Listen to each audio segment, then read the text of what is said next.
Para termos menos ansiedade, precisamos mudar o significado que nós damos para bons resultados. Nós vemos que, na maioria das vezes, bons resultados seria a validação de alguém, ou seria dinheiro, ou seria bens materiais, e no fim, tudo isso vai perecer algum dia. E o problema é que Deus não promete isso em uma situação em que você está preocupado, por exemplo. Ele promete que vai fazer as coisas cooperarem ao seu favor. Mas isso quer dizer que haverá uma mudança interior em você quando as coisas estiverem ruins ou quando elas estiverem boas. Então, o foco é aquilo que é eterno. Mais especificamente, o foco está nas virtudes. Se nós buscamos o dinheiro, mas não a sabedoria, buscamos algo que é muito secundário e não algo que é principal e é eterno, que tem um impacto muito maior do que o dinheiro, que é a própria sabedoria. Se nós buscamos a validação, não buscamos a virtude da ousadia, de conversar mesmo com vergonha, com alguém que você gosta, de cantar em público ou pregar em público. A gente foca sempre em um resultado visível, mas nunca paramos para pensar que, no início, o resultado vai ser uma virtude, vai ser algo invisível, para depois florescer. Se nós tentamos fazer alguma coisa e na primeira vez falhamos, é porque o resultado foi invisível. O resultado foi algo que está por trás, foi um ensinamento. E este ensinamento lhe dará as recompensas.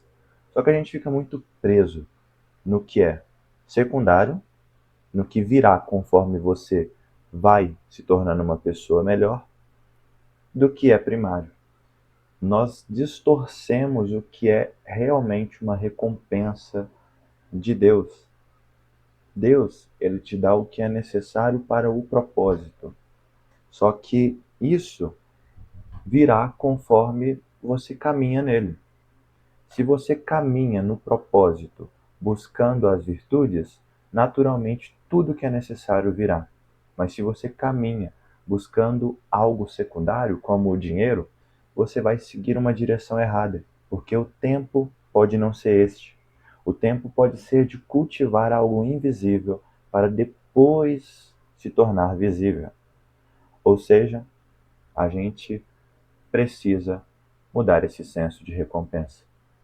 Precisamos também começar a planejar as coisas, porque entre você e quem você quer se tornar, ou entre você e o que você quer ter, existe sempre um abismo.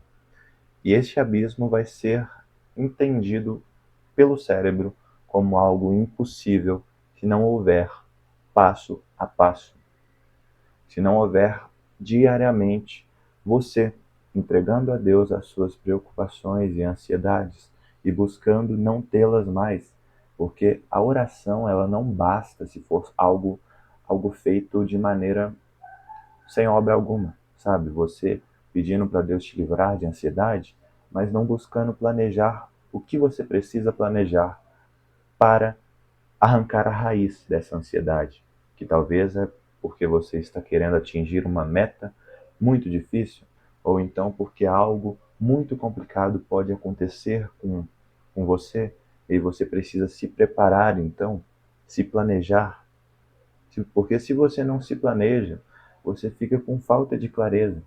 E a falta de clareza é o que nos causa essa distorção, aonde o sentimento direciona uma coisa e os nossos pensamentos vão atrás.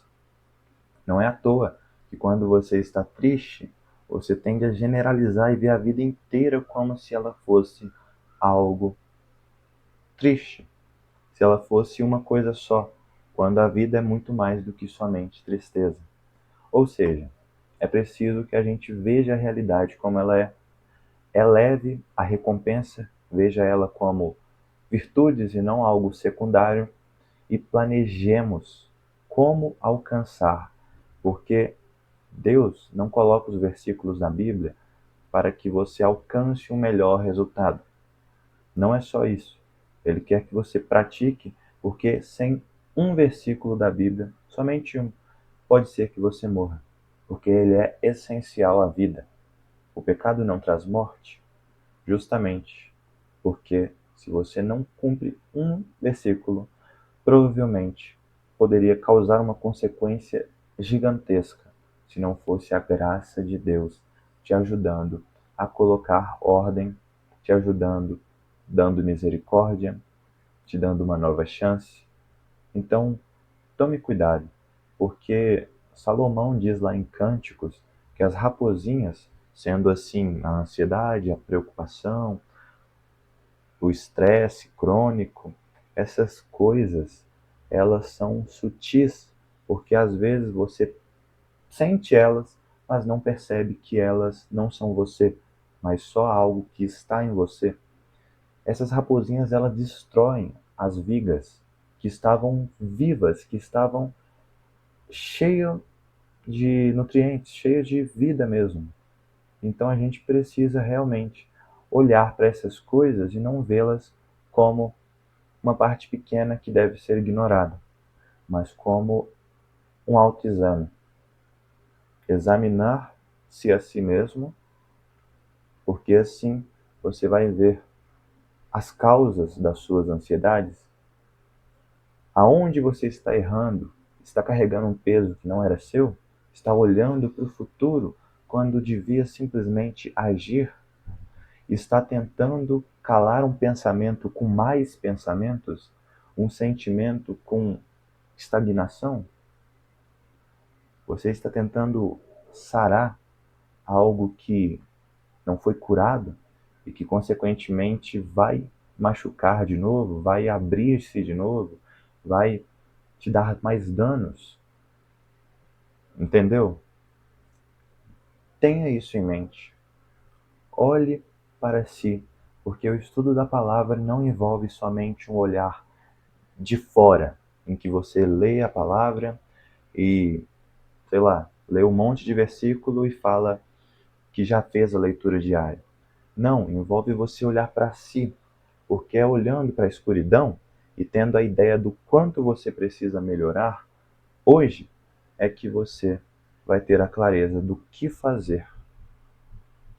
É ter a clareza de que você tem uma parte em si que precisa ser melhorada e qual parte é essa, que você vai entender o que precisa ser mudado.